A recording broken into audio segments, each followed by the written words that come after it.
சர்வதேச ஜவுளி இயந்திரங்கள், உதிரி பாகங்கள் மற்றும் துணைக்கருவிகளின் கண்காட்சியின் துவக்க விழா மார்ச் 7ஆம் தேதி முதல் 9ஆம் தேதி வரை கொடிசியா கண்காட்சி வளாகத்தில் நடைபெறுகின்றது. கோவை கொடிசியா தொழில் கண்காட்சி வளாகத்தில் தென்னிந்திய மில்கள் சங்கமான சைமா சார்பில் சர்வதேச ஜவுளி இயந்திரங்கள், உதிரி பாகங்கள் கண்காட்சி டெக்ஸ்பேர் 2026 துவங்கியது.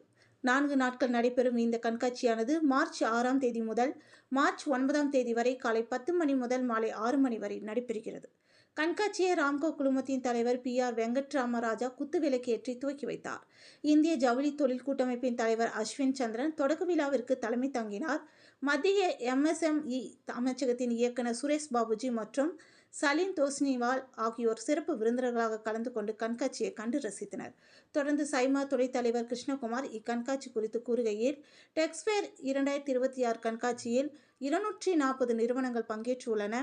தமிழ்நாடு, மகாராஷ்டிரா, குஜராத், கர்நாடகா, மத்திய பிரதேசம் மற்றும் மேற்கு வங்காளம் உள்ளிட்ட பல மாநிலங்களிலிருந்தும் சில யூனியன் பிரதேசங்களிலிருந்தும் நிறுவனங்கள் கலந்து கொண்டுள்ளன.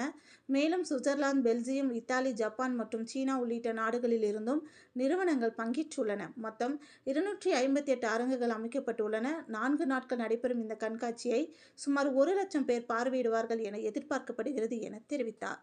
இந்த கண்காட்சியில் சைமா தலைவர் துரை பழனிசாமி, சைமா துணைத் தலைவர் கிருஷ்ணகுமார், இந்திய டெக்ஸ்டைல் இயந்திர உதிரி பாகங்கள் தயாரிப்பாளர் சங்கத்தின் தலைவர் கனகராஜ், சைமா இணைத் தலைவர் சிவராஜ் உள்ளிட்டோர் பலர் கலந்து கொண்டனர் என்பது குறிப்பிடத்தக்கது.